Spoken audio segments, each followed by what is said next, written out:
Certains auteurs disent qu'on ne devrait jamais punir les enfants.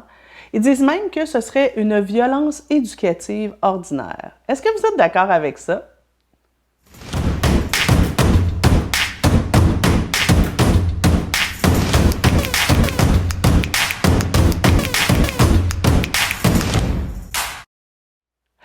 Bonjour, mon nom est Nancy Doyon, je suis éducatrice spécialisée, auteure, coach familial et je suis là pour votre capsule SOS Nancy. Les fameuses punitions. Est-ce que c'est violent de punir nos enfants? Est-ce que c'est une bonne stratégie d'intervention? Est-ce que c'est nocif pour eux ou pas? Sans surprise, ma réponse sera « ça dépend », bien entendu. Vous connaissez mon grand amour de la nuance. La première étape, ce serait de faire la différence entre punition et conséquence. Bon, une punition, généralement, c'est une sanction. Donc, c'est une espèce de contravention qu'on donne à l'enfant pour s'être mal comporté. Donc, par exemple, tu m'as insulté, je t'enlève ta tablette. Donc, bref. Et souvent, les punitions n'ont pas nécessairement de lien avec la situation. Le problème avec les punitions, c'est que c'est souvent... le langage souvent derrière, c'est « tu as fait quelque chose de mal, donc je fais quelque chose qui te déplaît en retour ». Et l'objectif, c'est que, éventuellement, tu as tellement peur de la punition que tu vas faire ce que je veux que tu fasses. Bon, certains auteurs disent « OK, là, on est rendu à du dressage d'enfants ». J'ai envie de dire « ça dépend, ça dépend ». Est-ce que d'emblée, je suis pour les punitions? Non. Est-ce qu'il y a des situations extrêmes où ça se peut qu'on soit obligé d'y avoir recours parce que le comportement de l'enfant est totalement inacceptable, il faut absolument que ça cesse? Ça peut arriver. Mais c'est sûr que chez les tout-petits, c'est rarement gagnant. On va faire la différence maintenant, une conséquence. Une conséquence, on pourrait remplacer en fait le mot conséquence par le mot résultat. Normalement, une conséquence, c'est le résultat naturel ou logique d'une action ou d'un choix. Donc, vous aurez compris que comme adulte, quand j'applique une conséquence, c'est supposé avoir un lien soit avec le comportement, soit avec le contexte, ou encore l'objectif, j'ai comme un objectif derrière d'enseigner quelque chose à l'enfant. Fait que donc, par exemple, tu m'as insulté, t'as dit, tu m'as manqué de respect, la conséquence logique, c'est, on avait une sortie de prévue cet après-midi, j'ai pas le goût d'y aller à la sortie parce que tu m'as manqué de respect. Donc, ça pourrait être une conséquence logique. Mais encore là, ça dépend. Si j'ai un enfant de 2 ans qui m'a dit « gros caca », puis que l'après-midi, on ne va pas faire l'activité, il risque de ne pas faire le lien parce que sa notion du temps n'est pas la même qu'un enfant de 11 ans. Mais si j'ai un enfant de 11 ans qui, le matin, m'a traité d'imbécile, de connasse, et que je vais en ski avec lui l'après-midi, ça ne fait pas de sens. Donc, la conséquence logique à ce moment-là, ce serait de ne pas aller en ski, ou bien moi, j'y vais en ski avec ton frère, ta soeur, et toi, tu ne viens pas. Ça peut peut-être être ça. Il y a des conséquences naturelles aussi. Les conséquences naturelles, c'est quand, je ne sais pas moi, l'enfant refuse de manger le soir au repas et je lui dis, écoute, c'est ça ou rien, et l'enfant refuse de manger et après, il a faim. Bon, la conséquence naturelle, c'est qu'il a faim. Est-ce que c'est une bonne intervention? Ça dépend. Ça dépend.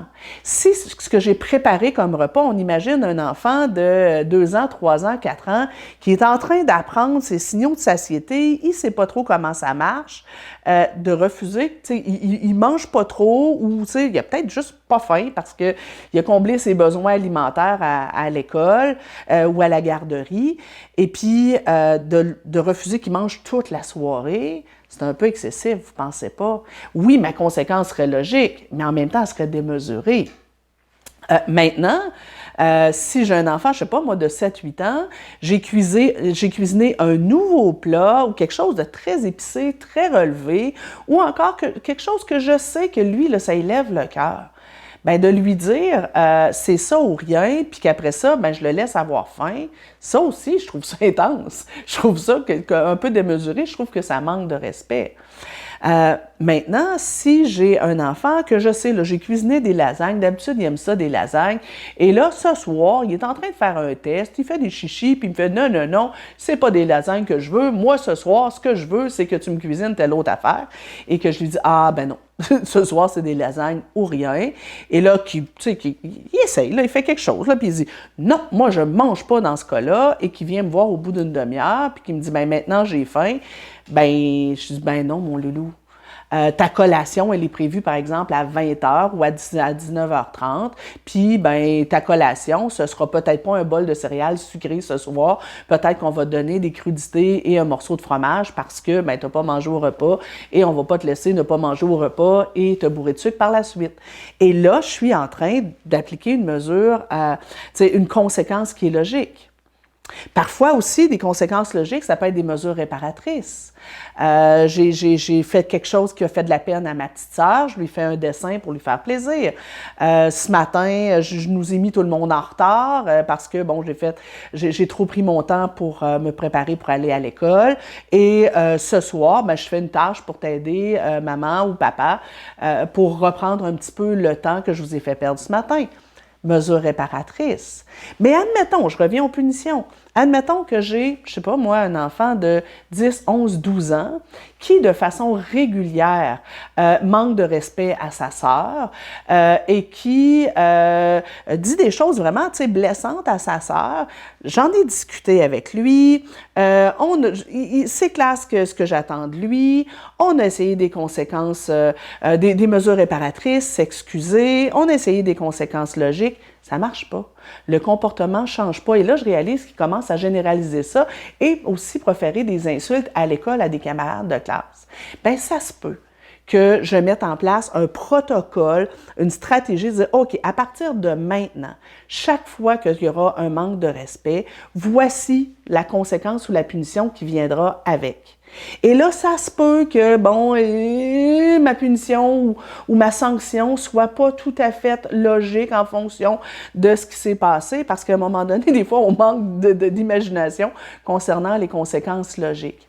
Mais là, vous aurez compris quelque chose qui est super important. Qu'on parle de punition, qu'on parle de conséquences ou qu'on parle de mesures réparatrices, ce n'est pas la panacée. C'est pas une stratégie. Les trois, en fait, c'est pas nécessairement des stratégies qui sont idéales. Avant d'en arriver à donner des conséquences, des punitions ou même des mesures réparatrices, bien peut-être qu'il faut laisser une petite chance aux enfants et aux adolescents. Peut-être qu'on peut leur laisser une marge de manœuvre de t'as le droit de te tromper. Et parfois, juste une bonne discussion va être suffisante.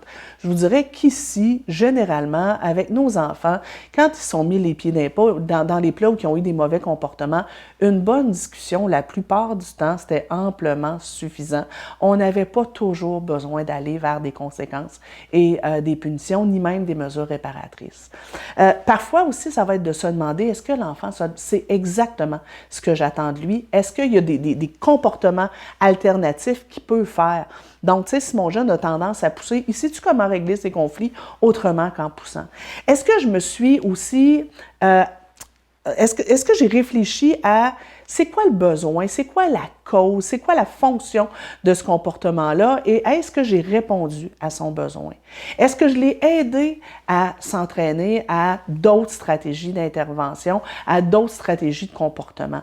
Donc, avant d'arriver aux conséquences, bien, peut-être qu'on peut prendre un petit peu du recul et dire, y a-t-il d'autres options que d'aller vers des conséquences et des punitions? Mais, dans certains cas, on va devoir donner des conséquences en plus de mettre des mesures d'aide.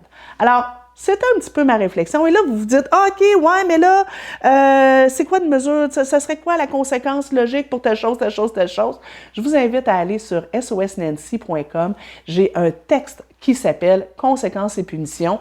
Et là, je reprends un petit peu ce qu'on a vu aujourd'hui, mais aussi je vous donne plein d'idées de conséquences logiques à appliquer. Et là, ben, c'est à vous de les faire passer par le filtre de votre gros bon sens et de voir qu'est-ce qui serait applicable dans quelle situation en fonction de l'âge de mon enfant, en fonction de son tempérament, en fonction des valeurs de la maison et en fonction de la situation.